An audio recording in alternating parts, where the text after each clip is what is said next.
दोस्तों नमस्कार, ये है मार्गदर्शन फॉर सिविल सर्विसेज। मैं अनुराग चौधरी।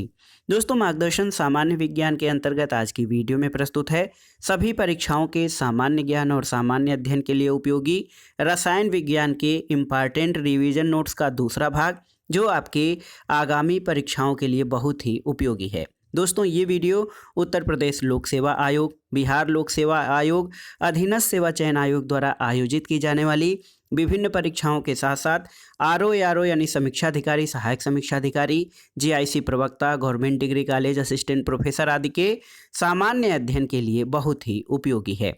इसके अलावा दोस्तों लेखपाल भर्ती और सुपर टेट के लिए भी ये वीडियो बहुत ही इम्पॉर्टेंट है। तो आइए शुरू करते हैं आज का वीडियो। दोस्तों सबसे पहले इस वीडियो में हम अम्ल, क्षार एवं लवण यानी एसिड, बेस और साल्ट से संबंधित महत्वपूर्ण तथ्यों को जानेंगे, जो आपके परीक्षाओं के लिए बहुत ही महत्वपूर्ण है। देखिए अर्हीनियस का आयनिक सिद्धांत क्या है। तो दोस्तों अर्हीनियस के आयनिक सिद्धांत के अनुसार अम्ल यानी एसिड वे पदार्थ हैं जो जल में विलेय होकर H धनायन मुक्त करते हैं, और क्षारक जल में विलेय होकर हाइड्रोक्साइड यानी OH निगेटिव आयन देते हैं। ब्रांस्टेड एवं लारी के सिद्धांत के अनुसार दोस्तों अम्ल प्रोटॉन दाता और क्षारक जो होते हैं वो प्रोटॉन ग्राही होते हैं। अम्ल का तुल्यांकी भार अम्ल के अणुभार और अम्ल की क्षारकता का अनुपात होता है, और क्षारक का तुल्यांकी भार क्षारक का अणुभार और क्षारक की अम्लता के अनुपात के बराबर होता है। देखिए दोस्तों जिस यौगिक के रासायनिक संगठन में क्षारकीय और अम्लीय दोनों प्रकार के मूलक होते हैं उनको लवण यानी साल्ट कहा जाता है। नारंगी और नींबू में पाया जाने वाला अम्ल कौन सा? सिट्रिक अम्ल होता है दोस्तों, और नीले लिटमस पेपर को अम्ल जो है वो लाल कर देता है। इसके अलावा अम्ल मिथाइल ऑरेंज को लाल कर देते हैं, जबकि क्षार मिथाइल ऑरेंज को पीला करता है। और ऐसे पदार्थ जिनसे अम्ल और क्षारक की पहचान होती है उनको सूचक कहा जाता है। दोस्तों सोना और चांदी के शुद्धिकरण में नाइट्रिक अम्ल का प्रयोग किया जाता है। जल एक उभयधर्मी विलायक होता है दोस्तों। देखिए पेट्रोलियम के शोधन में सल्फ्यूरिक अम्ल का प्रयोग किया जाता है, आपको जानना जरूरी है। अब आइए अम्ल और उनके प्राकृतिक स्रोतों के बारे में जानते हैं। एसिटिक अम्ल फलों के रस, सुगंधित तेलों और सिरका में मिलता है। फार्मिक अम्ल चींटी, बर्रे और बिच्छू के डंक में। सिट्रिक अम्ल खट्टे फलों में। लैक्टिक अम्ल दूध में। टार्टरिक अम्ल इमली और अंगूर में। और मैलिक अम्ल दोस्तों सेब में पाया जाता है। देखिए सल्फ्यूरिक अम्ल प्राप्त करने का प्राकृतिक स्रोत जो है वो हरा कशिश होता है, और रंग और औषधियों को बनाने के लिए और संचायक बैटरियों में प्रयुक्त अम्ल जो होता है वो सल्फ्यूरिक अम्ल होता है, जिसका फार्मूला H2SO4 है। खट्टे पदार्थ बनाने में प्रयुक्त अम्ल एस्टिक अम्ल होता है। और देखिए रंग औषधियाँ अम्लराज और प्रयोगशाला में अभिकर्मक के रूप में हाइड्रोक्लोरिक अम्ल यानी HCl का प्रयोग किया जाता है। पशुओं के चारे को संरक्षित करने के लिए और रबर के स्कंदन और जीवाणुनाशक के रूप में फार्मिक अम्ल प्रयुक्त होता है। देखिए सिरका और अचार में दोस्तों एसिटिक अम्ल पाया जाता है। आइए देखते हैं धातु और उनके यौगिक और उनका विज्ञान में या दैनिक जीवन में प्रयोग। देखिए सोडियम बाइकार्बोनेट जिसका फार्मूला NaHCO3 होता है, ये अग्निशामक यंत्र, बेकरी उद्योग और प्रतिकारक के रूप में प्रयोग होते हैं। पारा थर्मामीटर अमलगम और सिंदूर बनाने में। जिप्सम इसका रासायनिक सूत्र CaSO4 × 2H2O होता है। ये दोस्तों जिप्सम सीमेंट उद्योग, प्लास्टिक ऑफ पेरिस और अमोनियम सल्फेट के निर्माण में स्वाद के रूप में किया जाता है। देखिए प्लास्टर ऑफ पेरिस इसका निर्माण या इसका प्रयोग मूर्ति निर्माण और शल्य चिकित्सा में होता है। ब्लीचिंग पाउडर CaOCl2 इसका उपयोग कागज और कपड़ों के विरंजन और कीटाणुनाशक के रूप में होता है। कैल्शियम ऑक्साइड CaO का प्रयोग ब्लीचिंग पाउडर बनाने के लिए और गारे के रूप में होता है। कैल्शियम कार्बोनेट दोस्तों कैल्शियम कार्बोनेट के बहुत ही महत्वपूर्ण उपयोग होते हैं। टूथपेस्ट, कार्बन डाइऑक्साइड और चूना बनाने में इसका प्रयोग होता है। क्लोरीन का प्रयोग मस्टर्ड गैस, ब्लीचिंग पाउडर, कपड़ा और कागज को विरंजित करने में और हाइड्रोक्लोरिक अम्ल के निर्माण में होता है। ब्रोमीन औषधि, टिंचर गैस और रंग उद्योग में इसका प्रयोग होता है। और देखिए अमोनिया NH3 ये आइस फैक्ट्री में और रेयान बनाने में प्रतिकारक के रूप में प्रयुक्त होता है। लाल फास्फोरस दिया सलाई बनाने में। आयोडीन रंग उद्योग, टिंचर आयोडीन बनाने में और कीटाणुनाशक के रूप में। हाइड्रोजन अमोनिया के उत्पादन, कार्बनिक यौगिक के निर्माण और रॉकेट ईंधन के रूप में प्रयुक्त होता है। और द्रव हाइड्रोजन बैटरी और हाइड्रोजन के निर्माण में प्रयुक्त किया जाता है। इसके अलावा दोस्तों जिंक ऑक्साइड का प्रयोग मलहम, पोर्सिलीन, पेंट आदि बनाने में होता है। और कार्बन डाइऑक्साइड आग बुझाने और सोडा वाटर बनाने में इसका प्रयोग किया जाता है। देखिए दोस्तों ऑक्जेलिक अम्ल का उपयोग फोटोग्राफी, कपड़ों की छपाई और रंगाई तथा चमड़े के विरंजक के रूप में होता है। दवा और खाद्य पदार्थों के संरक्षण में या परिरक्षण में बेंजोइक एसिड का प्रयोग किया जाता है। धातुओं को साफ करने में सिट्रिक अम्ल का प्रयोग करते हैं। दोस्तों वस्त्र उद्योग में सिट्रिक अम्ल का प्रयोग होता है। और अम्ल के गुणों को सबसे पहले बायल एक वैज्ञानिक रहे, इन्होंने ज्ञात किया था, रॉबर्ट बायल ने। देखिए पेट्रोल के शुद्धिकरण और कागज़ बनाने में जो प्रयुक्त क्षार होता है दोस्तों, उसको कास्टिक सोडा यानी सोडियम हाइड्रोक्साइड कहते हैं। क्षार की विशेषता या गुण ये होता है कि क्षार जो होते हैं लाल लिटमस पेपर को नीला कर देते हैं और टर्मेरिक पत्र को भूरा कर देते हैं। सर्वाधिक साधारण और दुर्बल क्षार अमोनिया है। आइए प्रमुख लवण, उनके रासायनिक नाम और उपयोग के बारे में जान लेते हैं। दोस्तों साधारण नमक, जिसको सोडियम क्लोराइड कहा जाता है, ये भोजन में स्वाद बढ़ाने के लिए, अचार के परिरक्षण में और मांस मछली के संरक्षण में प्रयुक्त होता है। धावन सोडा जो सोडियम कार्बोनेट होता है या Na2CO3, इसका प्रयोग दोस्तों कपड़ा धोने, कांच के निर्माण, कास्टिक सोडा और अपमार्जक चूर्ण बनाने में होता है। खाने के सोडा जिसको सोडियम बाइकार्बोनेट कहते हैं, इसका प्रयोग बेकिंग पाउडर, अग्निशमन और पेट की अम्लता को कम करने में प्रयोग किया जाता है। फिटकिरी ये पोटेशियम एल्यूमिनियम सल्फेट होता है, जिसका फार्मूला देखिए K2SO4 Al2SO4 का थ्राइस इंटू 24H2O होता है। ये रंगाई, कटे हुए स्थान से रक्त रिसाव को रोकने और पानी को शुद्ध करने में उपयोग किया जाता है। शोरा जो पोटेशियम नाइट्रेट यानी KNO3 होता है, ये बारूद बनाने और उर्वरक के रूप में प्रयोग किया जाता है। नीला थोथा या कॉपर सल्फेट दोस्तों, इसका प्रयोग कवकनाशी के रूप में विद्युत लेपन, रंगाई और छपाई में होता है। आइए देखते हैं pH मान। pH मान का मतलब होता है पावर ऑफ हाइड्रोजन। दोस्तों pH मान सोरेनसन की देन है और पदार्थों की अम्लीयता या क्षारीयता को pH मान से प्रदर्शित करते हैं। pH का पूरा नाम पोटेंशियल ऑफ हाइड्रोजन होता है। दोस्तों pH का मान 0 से 14 के बीच एक संख्या होती है। और आइए जानते हैं ऐसे विलयन जिनका pH मान 7 से कम होता है वे अम्लीय प्रकृति के होते हैं, और ऐसे विलयन जिनका pH मान 7 से अधिक होता है क्षारीय प्रकृति के होते हैं। ऐसे विलयन जिनका pH मान 7 होता है वे उदासीन होते हैं। तो देखिए 7 से कम pH मान वाले अम्लीय, 7 से अधिक pH मान वाले क्षारीय और 7 pH मान वाले उदासीन होते हैं। वह संख्या जो किसी पदार्थ की अम्लीयता और क्षारीयता को प्रदर्शित करती है pH मूल्य या pH मान कहलाती है।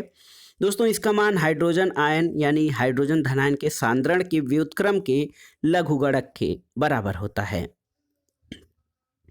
आइए देख लेते हैं प्रमुख पदार्थों के pH मान के बारे में। देखिए दोस्तों शराब यानी वाइन का pH मान 2.8 से 3.8 होता है। दूध का pH मान 6.5 से 6.7 के बीच। समुद्री जल का pH मान 7.5 से 8.4। मूत्र की प्रकृति जो है दोस्तों देखिए इसका pH मान 4.5 से 8 के बीच में होता है। सिर का अम्लीय होता है 2.5 से 3.5 इसका pH मान होता है। लार 6.5 से 7.5 के बीच होता है। नींबू रस, तो नींबू रस का pH मान 2.2 से 2.4। रक्त क्षारीय विलयन होता है, इसका pH मान 7 से अधिक यानी 7.4 होता है। बियर का pH मान 4 से 5 के बीच में होता है। टमाटर के रस का pH मान 4.1 से 4.6 और शुद्ध जल जो होता है उदासीन होता है, इसका pH मान 7 होता है। दोस्तों देखिए बहुत ही महत्वपूर्ण है रेडियोधर्मिता को जानना। देखिए दोस्तों, रेडियो एक्टिविटी या रेडियोधर्मिता क्या है। तो फ्रांसीसी वैज्ञानिक हेनरी बेकुरल ने 1896 में रेडियोधर्मिता की खोज की थी। और प्रकृति में वे परमाणु जिनके परमाणु में 83 से अधिक प्रोटॉन वाला नाभिक होता है, वे अस्थिर होते हैं। यही अस्थिर नाभिक वाले परमाणु अधिक स्थिरता पाने के लिए स्वतः विघटित होते रहते हैं। इसको ही रेडियोधर्मिता कहा जाता है। दोस्तों, स्वतः विघटन की प्रक्रिया में अल्फा, बीटा और गामा कीड़े उत्सर्जित करते हैं। इस घटना को रेडियोधर्मिता कहते हैं। प्रमुख रेडियोधर्मी तत्वों में यूरेनियम, थोरियम और रेडियम आदि हैं। देखिए, अल्फा कीड़े दोस्तों धनावेशित हीलियम न्यूक्लियाई यानी 2He4, बीटा कीड़े ऋणावेशित और इलेक्ट्रॉन और गामा कीड़े आवेशहीन फोटान होते हैं। तो याद रखिएगा, अल्फा कीड़े धनावेशित हीलियम न्यूक्लियाई होते हैं, बीटा कीड़े ऋणावेशित इलेक्ट्रॉन होते हैं और गामा कीड़े आवेशहीन फोटान होते हैं। नाभिक से अल्फा या बीटा कण निकल जाने पर एक नवीन तत्व बन जाता है। दोस्तों, गामा कीड़े उत्सर्जित होने से कोई नवीन तत्व नहीं बनता है। हाइड्रोजन बम जो है एडवर्ड टेलर ने विकसित किया था और यूरोप में बारूद यानी गन पाउडर का आविष्कार रोजर बेकन ने किया था। परमाणु ऊर्जा के उत्पादन में प्रयोग किया जाने वाला प्रमुख आइसोटोप यूरेनियम 235 है। और देखिए, केरल तट पर पाया जाने वाला मोनाजाइट बालू, इसमें थोरियम खनिज पाया जाता है। क्यूरी बिंदु तापमान पर धातु का चुंबकीय गुण समाप्त हो जाता है। तो याद रखिएगा, क्यूरी बिंदु तापमान। कार्बन 14 का प्रयोग पुरातत्वीय महत्व की अति प्राचीन वस्तुओं के तिथि निर्धारण में किया जाता है, जिसको कि कार्बन डेटिंग कहा जाता है। दोस्तों, प्लूटोनियम 94 कृत्रिम रेडियो एक्टिव तत्व है और कार्बन 14 रेडियो एक्टिव होता है। ये बीटा कण उत्सर्जित करके अस्थायी नवीन तत्व नाइट्रोजन 14 बनाता है और ये एक रेडियो एक्टिव परमाणु है, कार्बन 14। देखिए, पोलोनियम और रेडियम जैसे महत्वपूर्ण रेडियो एक्टिव तत्वों की खोज क्यूरी दंपत्ति मैरी क्यूरी और पियरे क्यूरी ने की थी। और अल्फा कण शरीर की संवेदनशील जैव कोशिकाओं को नष्ट करती है। बीटा कण फोटोग्राफिक प्लेट को काला कर देते हैं और प्रतिदीप्तशील पदार्थों से टकराने पर बीटा कण जो हैं वो चमक उत्पन्न करते हैं। गामा कीड़ों की खोज पाल बिलार्ड ने की थी और पाल बिलार्ड द्वारा खोजी गई किरण को गामा कीड़े का नाम रदरफोर्ड ने दिया था। दोस्तों, आइए देखते हैं प्रमुख रेडियो एक्टिव समस्थानिक और उनके प्रयोग। आयोडीन 131। देखिए, इसका प्रयोग दोस्तों थायराइड ग्रंथि का विकार ज्ञात करने में और ब्रेन ट्यूमर के उपचार में किया जाता है। सोडियम 24 परिसंचरण तंत्र और रक्त के थक्के का पता लगाने के लिए प्रयोग किया जाता है। फास्फोरस 32 का प्रयोग दोस्तों रुधिर की खराबी से उत्पन्न रोगों, ल्यूकीमिया के उपचार और कैंसर युक्त स्थान को ज्ञात करने में होता है। देखिए, कोबाल्ट 60 और ऑरम 198 का प्रयोग ये कैंसर के इलाज में होता है। और आयरन 59 का प्रयोग अरक्तता के रोग और रक्ताधान के अध्ययन में किया जाता है। कार्बन 14 का प्रयोग दोस्तों प्राचीन वस्तुओं और जीवों के अवशेषों का काल निर्धारण करने में किया जाता है। और यूरेनियम 238 ये पृथ्वी और पुरानी चट्टानों के काल निर्धारण में इसका प्रयोग किया जाता है। रेडियो एक्टिविटी से संबंधित एक महत्वपूर्ण टर्म है दोस्तों अर्ध आयु यानी हाफ लाइफ पीरियड। तो क्या है ये? यूरेनियम 90, यूरेनियम 238 की अर्ध आयु 4.5 गुणे 10 पे 9 वर्ष या 4.5 बिलियन वर्ष है। दोस्तों, पुराने अवशेषों की आयु रेडियोधर्मी पदार्थों की अर्ध आयु के आधार पर ज्ञात की जाती है। रेडियोधर्मिता मापन की इकाई क्यूरी और बेकुरल होती है। एक क्यूरी ये 3.7 गुणे 10 पे 10 विघटन प्रति सेकंड होता है और एक बेकुरल 1 विघटन प्रति सेकंड को दर्शाता है। दोस्तों, एक रदरफोर्ड 10⁶ विघटन प्रति सेकंड या 1 मेगा बेकुरल के बराबर होता है। बेकुरल मात्रक को BQ चिन्ह से प्रदर्शित करते हैं। और दोस्तों, हिरोशिमा और नागासाकी पर गिराए गए परमाणु बम जो कि द्वितीय विश्व युद्ध में ये क्रमशः यूरेनियम 235 और प्लूटोनियम 239 से बने हुए थे। और देखिए, नाभिकीय श्रृंखला अभिक्रिया को नियंत्रित करने के लिए कैडमियम और बोरान की छड़ों का प्रयोग किया जाता है इसके द्वारा। और ये अतिरिक्त जो न्यूट्रॉन होते हैं उनको अवशोषित करके नाभिकीय श्रृंखला अभिक्रिया को संचालित करते हैं। दोस्तों नाभिकीय रिएक्टर में मंदक के रूप में भारी जल यानी ड्यूटेरियम ऑक्साइड D2O, ग्रेफाइट और बेरिलियम ऑक्साइड का प्रयोग किया जाता है। सूर्य से जो हमें प्रकाश और ऊर्जा मिलती है ये नाभिकीय संलयन से प्राप्त होता है और हाइड्रोजन बम नाभिकीय संलयन के सिद्धांत पर आधारित है। मेटल और नॉन मेटल के बारे में जानते हैं। दोस्तों धात्विक ऑक्साइड की प्रकृति क्षारीय होती है। भूपर्पटी पर सर्वाधिक मात्रा में पाई जाने वाली धातु एल्यूमिनियम है। घनत्व के आधार पर सबसे भारी धातु आशियम होती है, आसमियम, और पारा एकमात्र ऐसी धातु है जो द्रव अवस्था में पाई जाती है। एल्यूमिनियम धातु बहुत अधिक सक्रिय होती है, क्रियाशील होती है, इसलिए ये मुक्त अवस्था में नहीं पाई जाती है और औद्योगिक रूप से एल्यूमिनियम बॉक्साइट से प्राप्त किया जाता है। मैग्नीशियम दोस्तों, इसमें एल्यूमिनियम के साथ मैग्नीशियम प्रयुक्त होता है और वाई मिश्र धातु में प्रायः एल्यूमिनियम के साथ तांबा, निकिल और मैग्नीशियम प्रयुक्त होता है। वाई मिश्र धातु और मैग्नीशियम का प्रयोग वायुयान बनाने में किया जाता है क्योंकि ये हल्के और मजबूत होते हैं। एल्यूमिनियम ब्रांज, जिससे सिक्के और बर्तन आदि बनाए जाते हैं, इसमें एल्यूमिनियम तांबा के साथ प्रयुक्त होता है। और दोस्तों आपकी जानकारी के लिए बता दें कि मानव द्वारा सबसे पहले प्रयोग की जाने वाली धातु तांबा यानी कॉपर है। तांबा और चांदी मुक्त और संयुक्त दोनों अवस्थाओं में पाया जाता है और चांदी के पश्चात विद्युत की सबसे अधिक सुचालक धातु तांबा है। तांबे को उबालने पर उससे निकलने वाली वाष्प का रंग हरा होता है। आइए प्रमुख धातु, उनके अयस्क और उनके सूत्रों को देख लेते हैं। दोस्तों एल्यूमिनियम जो है इसका अयस्क बॉक्साइट, डायस्पोर और क्रायोलाइट है। Bauxite Al2O3 × 2H2O, diaspore Al2O3 × H2O और क्रायोलाइट Na3AlF6 होता है। लोहा मैग्नेटाइट यानी Fe3O4, हेमेटाइट Fe2O3 × 2H2O और सीडेराइट यानी FeCO3 से प्राप्त होता है। कॉपर धातु की प्राप्ति दोस्तों कैल्कोसाइट और क्यूप्राइट तथा कैल्कोपायराइट नामक अयस्कों से होती है। और सीसा देखिए, सीसा यानी ये गैलेना जो है गैलेना PbS से प्राप्त होता है। सिल्वर का अयस्क अर्जेंटाइट है, Ag2S इसका फार्मूला है। मरकरी सिनेबार से प्राप्त होता है, ये मर्क्यूरिक सल्फाइड नामक अयस्क से इसकी प्राप्ति होती है।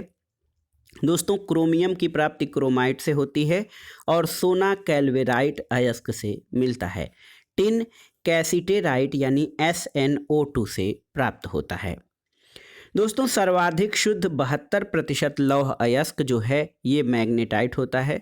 इस्पात में कार्बन की मात्रा 0.25% से 2% तक होती है और जंगरोधी इस्पात में 18% क्रोमियम होता है ताकि उसको स्टेनलेस बनाया जाए।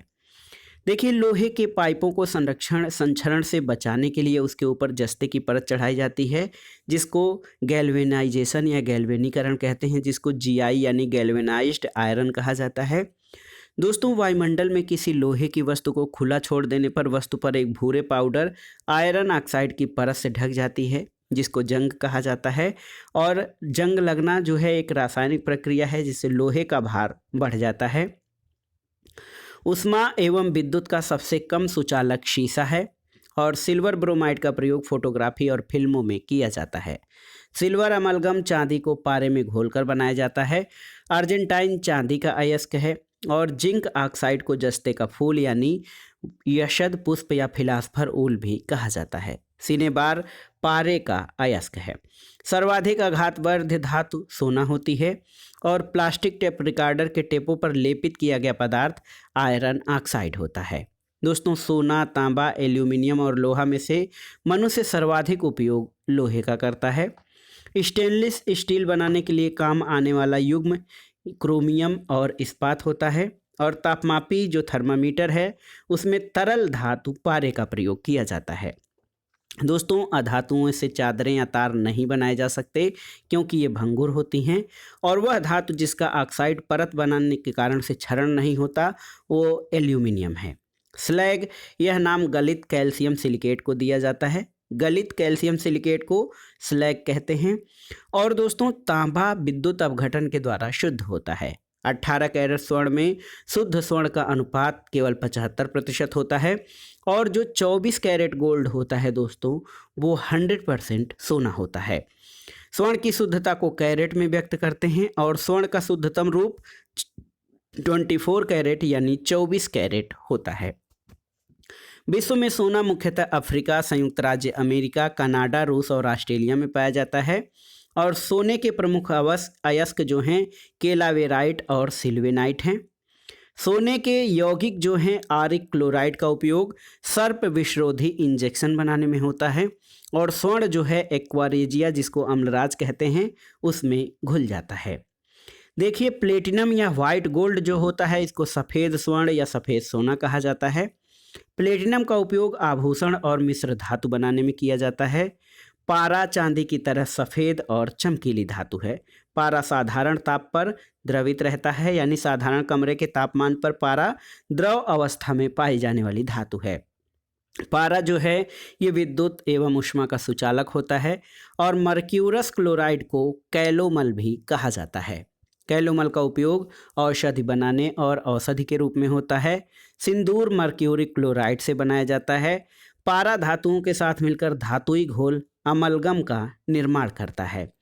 दोस्तों पारा लोहे के साथ धातुई घोल अमलगम का निर्माण नहीं करता है, तो याद रखिएगा धातुओं के साथ पारा अमलगम बनाता है लेकिन लोहे के साथ नहीं। शीशे का प्रमुख अयस्क गैलेना है और शीशा विद्युत एवं ताप का कुचालक होता है। लेड ऑक्साइड को लिथार्ज कहा जाता है और राजस्थान की जावर खान शीशा और जिंक की प्रमुख खान है। वायुयान के निर्माण में दोस्तों पैलेडियम नामक धातु का प्रयोग किया जाता है और प्रकृति में पाई जाने वाली सबसे अधिक क्रियाशील धातु सीजियम है। मैग्नीशियम धातु का प्रमुख अयस्क कार्नेलाइट यानी KCl MgCl2 × 6H2O होता है, तो ये मैग्नीशियम धातु का अयस्क है। मैग्नीलियम मिश्र धातु का निर्माण मैग्नीशियम 5 से 30% और एल्यूमिनियम 70 से 95% के मिश्रण से किया जाता है और ड्यूरालुमिन ये मिश्र धातु का निर्माण एल्यूमिनियम 95%, कापर 4%, मैग्नीशियम 0.5% और मैग्नीज 0.5% के मिश्रण से होता है। मैग्नीलियम एक मिश्र धातु है जो बहुत हल्की होती है, इसलिए इसका उपयोग हवाई जहाज़ के निर्माण में किया जाता है और प्रेशर कुकर का निर्माण दोस्तों ड्यूरालुमिन से किया जाता है। देखिए मैग्नीज धातु का प्रमुख अयस्क पाइरोलुसाइट है और पोटेशियम परमैंगनेट यानी KMnO4 मैग्नीज का यौगिक होता है। पोटेशियम परमैंगनेट को लाल दवा भी कहते हैं। इसका उपयोग जल को कीटाणु रहित करने और घाव में पट्टी करने के लिए किया जाता है। दोस्तों लोहे का प्रमुख अयस्क लाल हेमेटाइट होता है। लोहे पे जंग लगना हमने अभी देखा है कि ये केमिकल रिएक्शन का उदाहरण है और लोहे की कमी से एनीमिया यानी रक्ताल्पता या रक्त क्षीणता नामक रोग मनुष्य में होता है। हरा कशिश जिसको FeSO4 × 7H2O कहा जाता है ये लोहे का यौगिक है। इसका उपयोग मोहर लवण और स्याही बनाने में किया जाता है। लोहे का शुद्धतम रूप पिटवा लोहा होता है और कांच के निर्माण में प्रयुक्त कच्ची सामग्रियां बालू, सोडा और चूना पत्थर हैं। प्रायः एस्बेस्टस, कैल्शियम और मैग्नीशियम द्वारा बनाई जाती है। जस्ते का प्रमुख अयस्क जिंक ब्लेंड होता है जिसको जिंक सल्फाइड कहा जाता है और जस्ते का उपयोग पीतल, कांसा, जर्मन सिल्वर आदि मिश्र धातुओं को बनाने में किया जाता है। दोस्तों चांदी और सोने के निष्कर्षण में जस्ते का उपयोग किया जाता है और सफ़ेद कशिश जस्ते का एक यौगिक है। जिंक सल्फाइड का प्रयोग स्फुरदीप्ति पर्दे बनाने के लिए किया जाता है और जिंक कार्बोनेट से चर्म रोग की दवा बनाई जाती है। जिंक फास्फाइड का उपयोग चूहे मारने का विष बनाने के लिए किया जाता है और जिंक क्लोराइड का प्रयोग लकड़ी की वस्तुओं के कीड़ों से बचाने के लिए किया जाता है। आयरन पायराइड्स को झूठा सोना यानी फूल्स गोल्ड भी कहते हैं। आइए देखते हैं मिश्र धातु यानी एलॉयस के बारे में। दोस्तों धातुओं और अधातुओं के सरल मिश्रण और ठोस विलयनों को जिनमें धात्विक गुण पाए जाते हैं उनको मिश्र धातु कहते हैं। प्रायः मिश्र धातुओं के भौतिक गुण उनके शुद्ध घटक धातुओं के गुणों से भिन्न होते हैं। पारे की मिश्र धातु को अमलगम कहते हैं और मिश्र धातुओं की कठोरता घटक धातुओं से अधिक होती है। ऐसी मिश्र धातुएं जिनमें एक अवयव आयरन होता है। फेरस मिश्र धातुएं या स्टेनलेस स्टील जिसमें आयरन, कार्बन और क्रोमियम होता है। फेरोक्रोम में आयरन और क्रोमियम होता है, इनको इनवार कहते हैं। दोस्तों सोल्डर जो है वेल्डिंग में प्रयुक्त सीसा और टिन की मिश्र धातु होती है और पीतल यानी तांबा और जस्ता के मिश्रण से बनने वाली प्रमुख मिश्र धातु है। पीतल, तांबा और जस्ता के मिश्रण से बनती है। कांसा, तांबा और टिन की एक मिश्र धातु है और जर्मन सिल्वर तांबा, जस्ता और निकिल के मिश्रण से बनने वाली मिश्र धातु है। एक प्रश्न पूछा जाता है कि किस धातु में जो है जर्मन सिल्वर में क्या नहीं होता है, तो इसमें सिल्वर नहीं होता है क्योंकि इसमें तांबा, जस्ता और निकिल होता है। आइए देखते हैं प्रमुख मिश्र धातु, उनके घटक और उपयोग। पीतल, इसमें कॉपर 70% और जिंक 30% होता है। तार, बर्तन और मशीन के पुर्जे बनाने में इसका उपयोग किया जाता है। कांसा में 88% कॉपर और 12% टिन होता है मूर्तियां और बर्तन बनाने में। डच मेटल में कॉपर 80% और जिंक 20% होता है। मशीन के पुर्जे बनाने में डच मेटल का प्रयोग किया जाता है। जर्मन सिल्वर में कॉपर 50%, जिंक 35% और निकिल 15% होता है। बर्तन और मूर्तियों के निर्माण में जर्मन सिल्वर का प्रयोग होता है। कृत्रिम सोना या रोल्ड गोल्ड जो होता है इसमें 90% कॉपर और 10% एल्यूमिनियम होता है। ये आभूषण और मूर्तियों के निर्माण में इनका प्रयोग होता है। गन मेटल 88% कॉपर और 2% जिंक तथा 10% टिन होता है। बंदूकों के पुर्जों का निर्माण गन मेटल से किया जाता है। और मैग्नीशियम जो है ये वायुयान बनाने में प्रयुक्त होता है। दोस्तों देखिए मैग्नीशियम जो होता है इसमें एल्यूमिनियम 70 से 95% और मैग्नीशियम 5 से 30% होता है, जिसका उपयोग वायुयान बनाने में होता है। ड्यूरालुमिन, इसमें एल्यूमिनियम 95%, मैग्नीज जो होता है 0.5%, कॉपर 4% और मैग्नीज 0.5% होता है। इसमें ड्यूरालुमिन में मैग्नीशियम 0.5% और मैग्नीज 0.5% होता है। इसका उपयोग यानी इस मिश्र धातु का उपयोग वायुयान एवं प्रेशर कुकर बनाने में किया जाता है। मोनल मेटल, इसमें निकिल 70%, कॉपर 28% और लोहा 2% होता है। मूर्ति निर्माण में इसका प्रयोग होता है। और कांस्टेंटन जो होता है इसमें निकिल 40% और कॉपर 60% होता है। तार निर्माण में इसका प्रयोग होता है। आइए अब हाइड्रोजन के बारे में जानते हैं। दोस्तों हाइड्रोजन का संकेत कैपिटल H होता है और इसका परमाणु क्रमांक 1 होता है। हाइड्रोजन का परमाणु भार 1.008 है। हाइड्रोजन की खोज हेनरी कैवेंडिश ने 1766 में की थी। हाइड्रोजन ऑक्सीजन के साथ नीली लौ के साथ जलता है और इसके फलस्वरूप जल की प्राप्ति होती है। हाइड्रोजन के 3 समस्थानिक प्रोटियम यानी 1H1, ड्यूटेरियम यानी 1H2 और टाइट्रियम 1S3 या इसका सूत्र T होता है। ड्यूटेरियम को भारी हाइड्रोजन कहते हैं।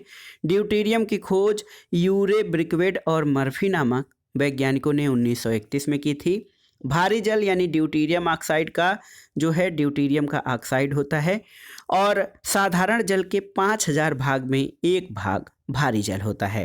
भारी जल का उपयोग नाभिकीय विखंडन में न्यूट्रॉन मंदक के रूप में किया जाता है और आणविक ऊर्जा उत्पादन में भारी जल का उपयोग रिएक्टरों में अभिक्रिया को नियंत्रित करने के लिए किया जाता है। दोस्तों जितने भी ज्ञात तत्व हैं उसमें हाइड्रोजन सबसे हल्का तत्व है और हाइड्रोजन परऑक्साइड यानी H2O2 का उपयोग कीटाणुनाशी और प्रतिरोधी के रूप में किया जाता है। H2O2 विरंजक का भी कार्य करता है और इसका उपयोग बालों के ब्लीचिंग के लिए भी किया जाता है। दोस्तों H2O2 का उपयोग घाव को धोने, कान को साफ करने में किया जाता है। तो ये था विभिन्न परीक्षाओं जैसे यूपीपीसीएस प्रारंभिक परीक्षा, आरओ, समीक्षाधिकारी, सहायक समीक्षाधिकारी, लेखपाल भर्ती परीक्षा, जूनियर असिस्टेंट और सुपर टेट आदि परीक्षाओं के लिए महत्वपूर्ण सामान्य विज्ञान के अंतर्गत रसायन विज्ञान के महत्वपूर्ण प्रश्नों का दूसरा भाग, जो कि हमने रिवीजन नोट्स के अंतर्गत इसका अध्ययन किया है। ये आपकी तैयारी और रिवीजन की दृष्टि से बहुत ही उपयोगी है। तो दोस्तों ये था आज का वीडियो आपको कैसा लगा हमें कमेंट बॉक्स में ज़रूर बताइएगा। वीडियो को लाइक करें, शेयर करें और इस चैनल मार्गदर्शन फॉर सिविल सर्विसेज को सब्सक्राइब करें। वीडियो देखने के लिए धन्यवाद। नमस्कार।